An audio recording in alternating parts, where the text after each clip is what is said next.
नमस्कारम सद्गुरु। आप शास्त्रीय संगीत काफ़ी सुनते हैं। क्या आपको लगता है कि इसमें किसी रोग को ठीक करने की शक्तियाँ हैं? First, let's understand what's music. पहले ये समझते हैं कि संगीत क्या है। संगीत ध्वनियों की एक तरह की व्यवस्था है। अगर आप ध्वनियों को एक तरह से व्यवस्थित करते हैं तो वो शोर बन जाएगा। अगर आप ध्वनियों को दूसरे तरीके से व्यवस्थित करते हैं तो वो संगीत बन जाएगा। आज बहुत सारे शोर को संगीत माना जा रहा है, ठीक है? अगर आपको शास्त्रीय संगीत के बारे में कुछ पता है तो आप देखेंगे कि शास्त्रीय संगीत के पीछे बहुत अधिक मात्रा में गणित शामिल है। इसका एक ढांचा होता है, एक गणितीय ढांचा बनाया जाता है। जहां तक मेरी बात है, जब मैं किसी वाकई अच्छे गायक को गाते हुए देखता हूं तो मेरे लिए उससे एक पूरी ज्यामिति उभर कर आती है। तो एक तरह से आप ध्वनि के रूप में फिर से सृष्टि का निर्माण करने की कोशिश कर रहे हैं। कोई संगीतकार कितनी गहराई से, उसमें वो कितना आगे जा सकता है ये कहा नहीं जा सकता, लेकिन आप वही करने की कोशिश कर रहे हैं।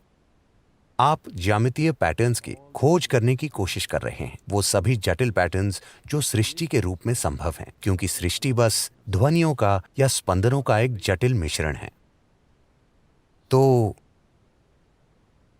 आप निश्चित रूप से जानते हैं, शब्दों को छोड़ दीजिए। मेरा मतलब, अगर भावनात्मक शब्द मौजूद हैं तो लोग उससे थोड़े भावुक हो जाते हैं, तो वो अलग बात है। वे लोग उसे अर्थ दे रहे हैं।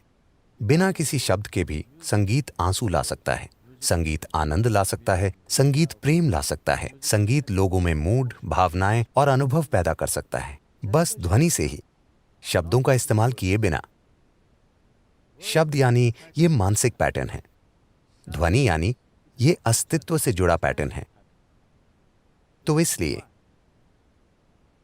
ऐसा संगीत जिसमें शब्द नहीं होते बहुत महत्वपूर्ण है, और ज्यादातर भारतीय संगीत काफी हद तक ध्वनि है। यहां वहां कुछ शब्द होते हैं पर ज्यादातर ध्वनि, क्योंकि Sound is an existential structure.